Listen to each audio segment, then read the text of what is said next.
Acompanhe a partir de agora mais um podcast do Preto no Branco. Programa de hoje, Seu Direito em Análise, com a condução da jornalista Juliette Manfrim. Olá, para você que nos acompanha no Seu Direito em Análise deste sábado. Hoje o nosso convidado é o Dr. Luciano Cataniucchi. Nosso bate-papo hoje é sobre direito eleitoral, porque nós entramos num período em que já valem alguns prazos eleitorais e a gente vai tratar também sobre alguns aspectos ligados a contas. Sim, os candidatos precisam fazer contas, e um assunto que está preocupando ou certamente vai preocupar muitos candidatos: fake news e deepfake. Como tratar disso no aspecto jurídico e legal? Doutor, seja bem-vindo mais uma vez ao Seu Direito em Análise. Obrigado pelo convite. É sempre um prazer estar contigo, trazendo esclarecimentos aí para o seu público, para as pessoas em geral, saberem os seus direitos e principalmente como combater aquelas injustiças que acontecem, seja na área eleitoral ou na área criminal. Exatamente. Bom, doutor, a gente já está Parecia que ia demorar muito tempo, mas a gente já está aí transcorrendo em alguns prazos eleitorais. Sim, né? Os prazos eleitorais eles têm ocorrido e tem uma agenda do próprio TSE que ela vem sendo cumprido rigorosamente, porque nós temos prazos que estão totalmente voltados à eleição. Todos os prazos que acontecem agora, eles apontam para a eleição que ocorre em outubro, no primeiro domingo de outubro. O prazo que agora está mais em vigência é agora a situação da janela partidária. Essa janela partidária é para quem tem mandato, que pode trocar de partido sem perder o mandato. Mas também para aqueles que não têm partido, mas que precisam ter um partido para serem candidatos, porque eles precisam estar filiados com 6 meses de antecedência. Então, a partir do dia 7 de março até o dia 5 de abril, quem quer ser candidato, quem quer trocar de partido para ser candidato, precisa agora regularizar essa sua situação para não ficar inelegível, que é um problema, que é a questão objetiva. Se não for cumprida, aí o prejuízo ele é irremediável, né? Bom, então, nesse momento, um vereador, por exemplo, que está no partido X, mas ele quer ir lá para o partido Y, esse é o momento. O momento é agora, sem perder o mandato, né? A gente fala que é aquela troca sem justificativa. Tem alguma justificativa que a lei dos partidos exige para que o candidato possa trocar sem ter exigido pelo partido que ele está deixando o mandato, que o mandato se torna do partido, mas que ele pode, nessa janela, que quem está, por exemplo, no poder legislativo, no último ano do mandato, ou seja, agora é o último ano do mandato do vereador. Ou seja, deputado estadual não pode trocar, porque ele pode perder o mandato. Agora, vereador, sim, nós falamos que tivemos aqui polêmicas em Cascavel, um deputado saindo de um partido e indo para outro para poder ser candidato a prefeito e tal, pode perder o mandato.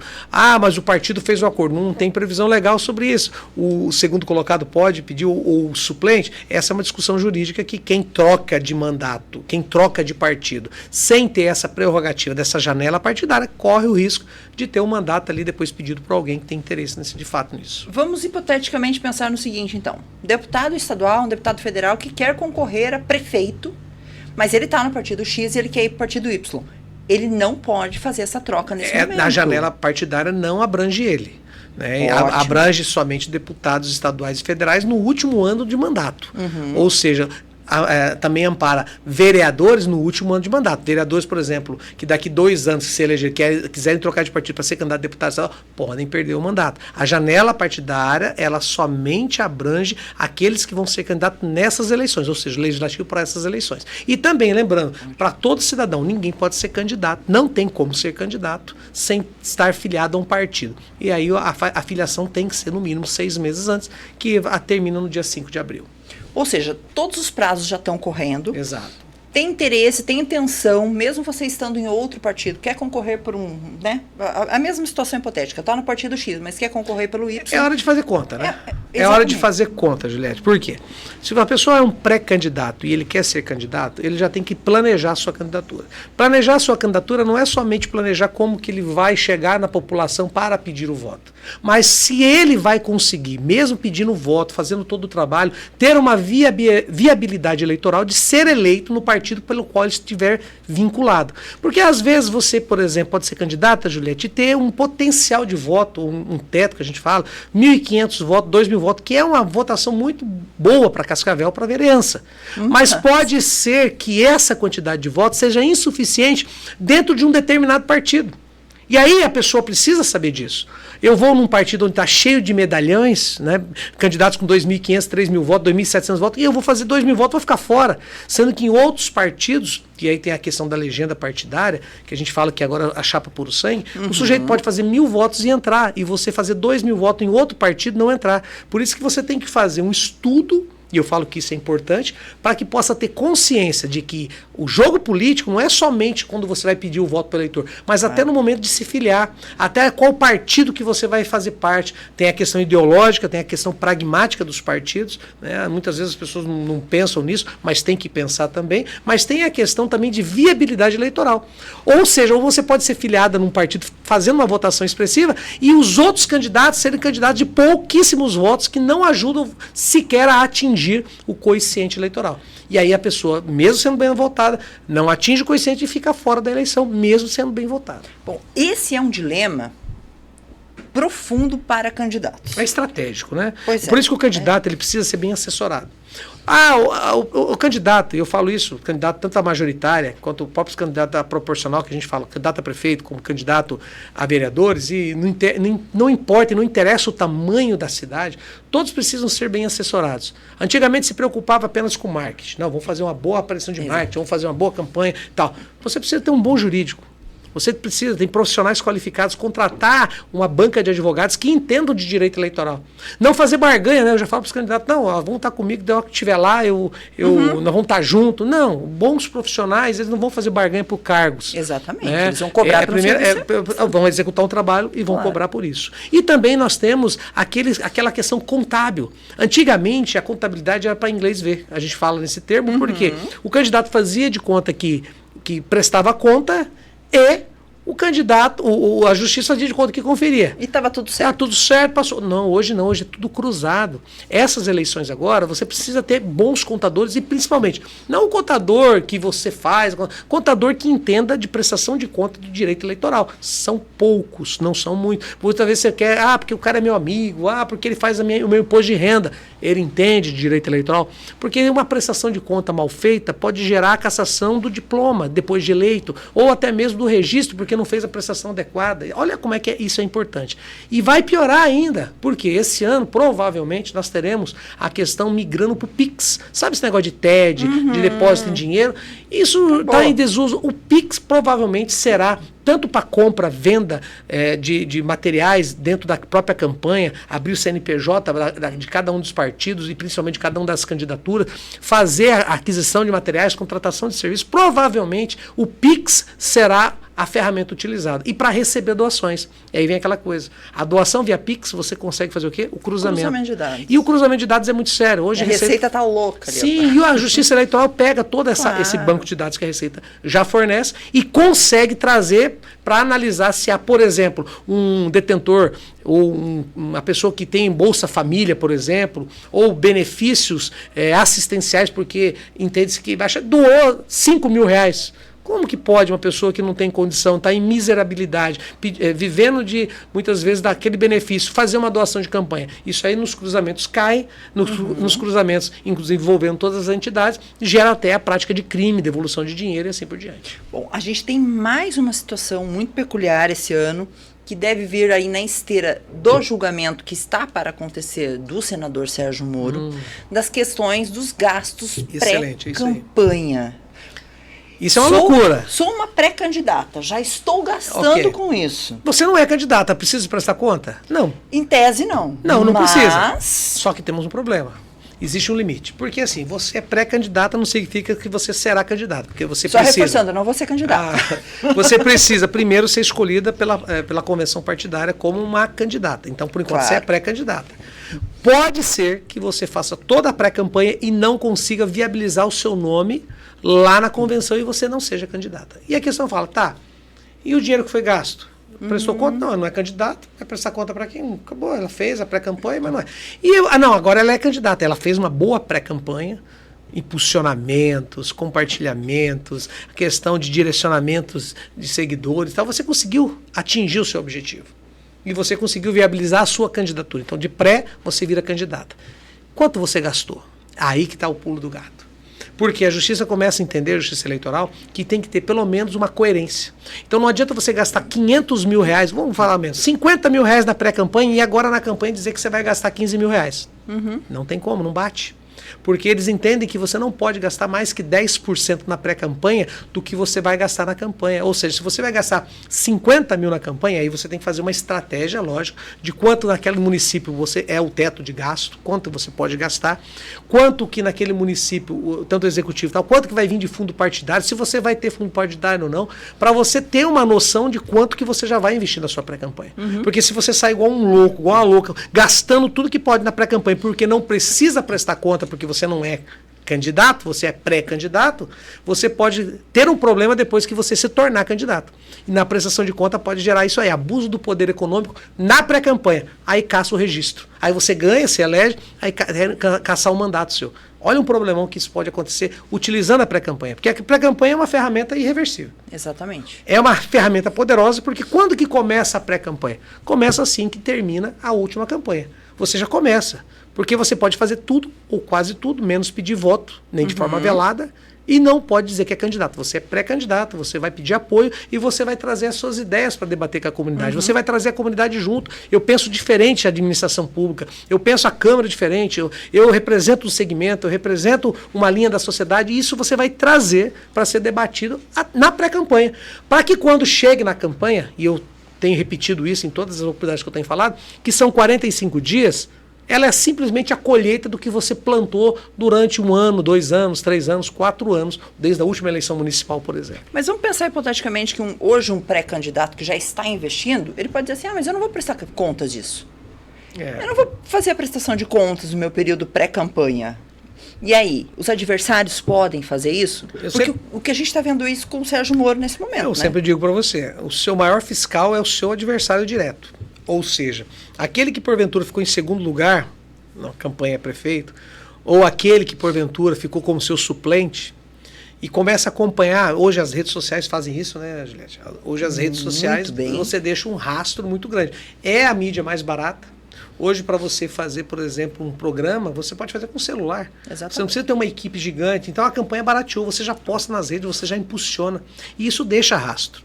E quando isso é gasto, quando o gasto nisso é muito excessivo, o que ocorre? Você deixa um rabo, que a gente fala, muito grande para ser puxado se você for eleito.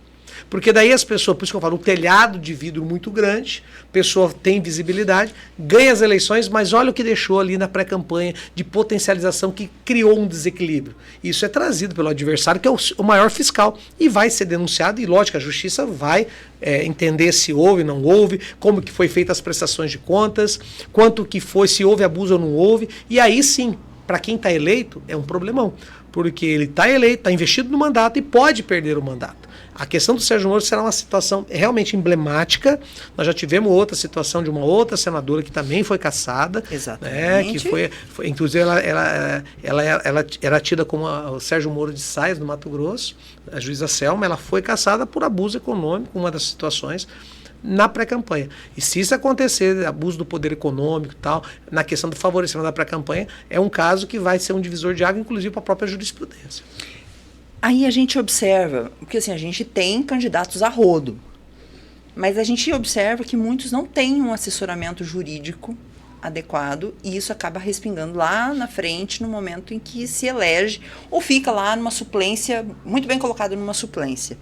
Vamos falar um pouquinho da importância de ter esse bom assessoramento jurídico. O doutor já falou um pouquinho sobre isso, mas a gente ainda percebe que muitos candidatos não têm essa atenção e ficam só esperando por conta do partido. Exatamente. Nem todo candidato é um candidato profissional. Exatamente. O que é um candidato profissional? Um candidato que ele sabe como fazer política e sabe como deve fazer essa política para atingir um objetivo. Eu conversei recentemente com uma candidata, ela falou, eu não gastei nada na minha campanha, a minha prestação... Eu falei, mas você não se elegeu. Uhum. Porque o gasto não significa que quanto mais você vai gastar, você vai ter probabilidade de eleição. Mas se você tiver um investimento inteligente, a probabilidade de ser eleito é muito maior. Claro. E o investimento inteligente se dá em todas as áreas. Desde a área de uma assessoria adequada, como de uma contabilidade adequada, que aí entra dentro da assessoria, como também do marketing adequado, como do dia a dia, porque a pessoa que vai andar, por exemplo, pelo comércio, vai andar pelas regiões rurais, pelos patrimônios, distrito, ele vai ter custo com combustível, ele vai ter custo com veículo, ele vai ter custo com algumas pessoas que vão andar. Tem gente que não prevê isso e fala, não, eu vou com a cara e com a coragem. É um direito, todo mundo que preenche os requisitos pode ser candidato, né? Agora ele é pré-candidato, mas se ele conseguir viabilizar, ele pode ser candidato. Não precisa ter, tem que ter nível superior, tem que ter dinheiro, não. Você precisa ter vontade e estar elegível. O que é elegível? Não ter os seus direitos suspensos como cidadão e poder votar e ser votado. Aí o sujeito pode ser candidato. Por que ninguém se preocupa? Porque realmente fica esperando do partido. E uma das coisas que acaba ajudando nisso é a falsa expectativa que o fundo partidário vai chegar para todo mundo na mesma quantidade. Isso é uma ilusão. O fundo partidário chega sim, mas não chega na mesma proporção que chega em São Paulo, que chega no Rio de Janeiro, que chega nas capitais, em Curitiba. Vai chegar em Cascavel, é muito diferente do que chega nos municípios vizinhos menores. E até entre os candidatos de Não, mas eu digo porque né? quem determina isso são os caciques partidários. Claro. Aí vai falar que um peso numa cidade como Cascavel é o mesmo que uma cidade como Corbélia, ou mesmo como uma cidade como Santa Teresa, que são cidades vizinhas, Lindoeste, Santa Lúcia. Exatamente. Não são. Às vezes os caciques eles decidem apoiar e apostar mais nessa divisão de fundo partidário nos municípios maiores, Cascavel, Londrina, Maringá, Foz do Iguaçu, Toledo, Ponta Grossa, onde o colégio eleitoral é maior e eles podem posteriormente galgar outros cargos, porque o que define fundo partidário é a eleição da Câmara Federal, é a proporcionalidade de deputados federais na Câmara. Então, já visando na questão partidária, isso pode acontecer. Qual que é o problema disso? O candidato ele coloca-se à disposição achando que vai vir dinheiro para bancar tudo, achando que toda a função vai ser dada pelo candidato e ele não se preocupa com a campanha dele. Ele não se preocupa com a prestação de conta dele, ele não se preocupa o que fazer de forma técnica jurídica para que mesmo sendo eleito ele possa tomar posse e terminar o mandato, que hoje, ultimamente não é só se eleger. Exatamente. É se eleger e concluir o mandato sem perder ele. Exatamente. Então, obrigado por essa oportunidade, porque nós, inclusive representando, eu faço parte da Comissão de Direito Eleitoral da OAB Cascavel e da OAB Paraná, e uma das nossas discussões maiores em toda essa circunstância é deixar bem claro de que existem profissionais em todas as cidades, em todos os municípios, capazes de fazer isso. Profissionais que precisam ser contratados, né? Não fazer barganha. Faz uma contratação, traz profissionais gabaritados para fazer com que você, e contadores também, para fazer com que a sua eleição seja uma eleição limpa, profissional e eficiente, porque é ganhar a eleição e tomar posse, né? Bom, vamos para um assunto bem espinhoso que esse ano deve preocupar muitos candidatos, a tal da fake news e a deepfake, que é a questão da utilização da imagem de uma pessoa, a fala de uma pessoa, artificial, né? Falando coisas, e dizendo coisas que efetivamente ela nunca disse ou jamais diria. Juliette, isso é uma novidade, isso é novo. O TSE está tentando, e agora recente, debatendo sobre isso, para fazer a questão da regulamentação de como controlar a inteligência artificial. Eu acho muito difícil. Eu acho que é impossível. Porque quem vai fazer e vai utilizar a inteligência artificial de forma lícita, coerente, dentro da lei, ele vai respeitar o que foi colocado pelo TSE. Você tem que comunicar se esse conteúdo que você está colocando, ele foi adulterado ou foi criado por inteligência artificial, vai ter que prestar conta de quanto gastou. Essas coisas.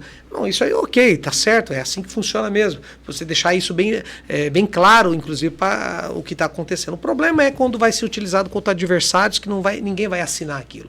É um apócrifo, né? Exatamente, um apócrifo digital. E aí o sujeito coloca lá a imagem da Juliette, que é candidata, que é conservadora, com pautas de esquerda, por exemplo, falando que é a favor do aborto, ou pautas totalmente diversas, falando que é a favor da pena de morte, falando que é a favor, que morra todo mundo e tal, que não tem nada a ver com a Juliette, mas coloca a imagem da Juliette, a voz dela falando.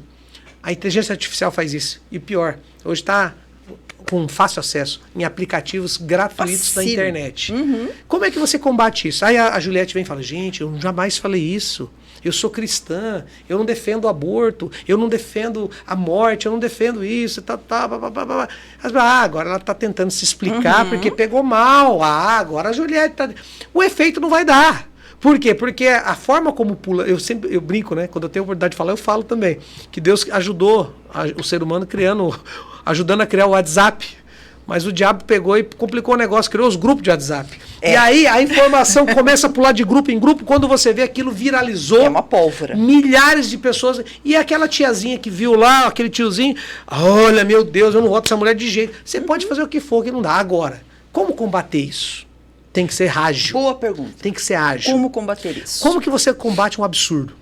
Existem algumas técnicas, eu ouvi falando de inteligência artificial, principalmente nessa seara política, com um absurdo maior. Então eu pego aquela mesma imagem, você com a mesma blusa, com o mesmo cabelo, no mesmo local, ou seja, a mesma imagem, e eu coloco a sua mesma voz falando uma coisa absurda. Por exemplo... Mais absurdo ainda. Mais absurdo. Eu estou indo para a Lua amanhã, vou jogar uma bomba atômica de lá nos Estados Unidos. Viu? E me apoiem aí. Aí os caras, olha que absurdo, tá vendo? É ela no mesmo fundo, com a mesma roupa e tal. Tá vendo como é que trabalharam a imagem? Porque você tem que chocar para poder gerar descredibilidade, descredibilizar aquilo que foi colocado como verdade. Essa vai ser um jogo muito perigoso. Assim, eu estou colocando em questão de hipótese, né? Como que as assessorias vão fazer isso? Estão preparadas? Eu acredito que não. Não. A Justiça Eleitoral está preparada para tirar isso do ar? Não. Dificilmente. Até porque depois que se espalhou... Como é que você vai... É aquela questão, a gente fala, né, do travesseiro de penas, né? Exatamente. Uma vez jogado, para você recolher isso é muito difícil. Então, a Justiça Eleitoral tem dispositivos e tem mecanismos muito eficientes. Como que vai trabalhar, por exemplo, com a inteligência artificial? Eu não sei, acho que acredito nem a Justiça sabe. O sistema Pardal de denúncias, onde você pega e pode mandar fotografias e vídeos e imediatamente, full time, se identificar, claro, né? Fazer essa denúncia.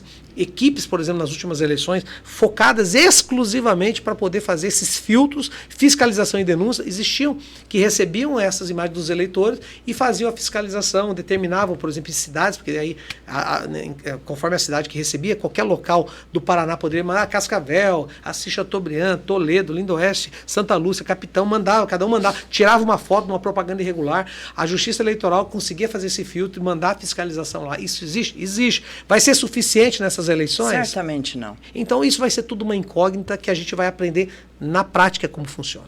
Essa eleição tem tudo para ser, entre aspas, devastadora, no sentido da... Vai ser nova, vai ser inovadora, porque tem essa situação. Quando não você tem fala, mais coligação. Quando tu fala deepfake, né? Deepfake. Deepfake, quando a gente ficou todo mundo chocado, quando viu lá uma imagem, do possível imagem do governador Dória com um monte de mulheres e tal. Aquilo todo mundo ficou, porque aquilo era novidade. E era difícil fazer, tinha que ser profissional. E foi lá atrás. Colocou o rosto dele, nada a ver, e aí fizeram uma questão ali de deturpar a imagem dele, até provar que isso, quem viu, já tinha viralizado, já tinha compartilhado, já tinha comentado, fez um estrago muito grande na imagem dele. Então, esse tipo de coisa, como vai ser essa eleição, que é pior ainda, porque a eleição municipal ela é uma eleição mais apaixonante. Juliette, a eleição municipal, a pessoa ela tá ali com o fígado ali, sabe? É aquela paixão. Diferente de uma eleição nacional, que é mais distante, em que pese as últimas eleições nacionais envolvendo bolsonaristas, apoiadores do PT, do Lula e tal, houve esse entrave e a gente viu que houve uma polarização, que houve uma paixão também. Mas, em regra, é a eleição municipal que acontece o maior número de problemas. Tá todo mundo ali perto, né? Todo mundo conhece todo mundo, exatamente. Inclusive os problemas, inclusive os erros e os acertos de cada um. Conhece o vizinho, o irmão do vizinho, o tio do vizinho, o primo do vizinho, o cunhado do vizinho, o cachorro do vizinho, conhece todo mundo. Exatamente. Essas peculiaridades vem durante a campanha, agressão, discussão, debates acalorados, aí é difícil. A eleição municipal ela é apaixonante porque ela é próxima, mas também é preocupante porque ela é muito próxima. Exatamente. Bom, e certamente a gente vai voltar a conversar até outubro muitas outras vezes sobre outros aspectos relacionados, porque a gente já tem tratado de uma série de questões ligadas ao direito eleitoral. Por isso que eu gostaria de agradecer a sua participação. Eu que agradeço, estou sempre à disposição. Obrigada. Disposição como membro da Comissão de Direito Eleitoral, tanto do Paraná como de Cascavel, para que a gente possa informar todos os eleitores, os seus telespectadores, os internautas, do que pode, do que não pode, os cuidados que tem que tomar nesse período eleitoral. E para você que vai ser candidato, esteja sempre bem assessorado. Exatamente isso. Obrigada, doutor. Eu agradeço. Obrigado pelo convite. Ótimo, obrigada. E para você que nos acompanhou no seu Direito em Análise desse sábado, a gente volta no próximo sábado com um novo tema. Até lá. Tchau, tchau.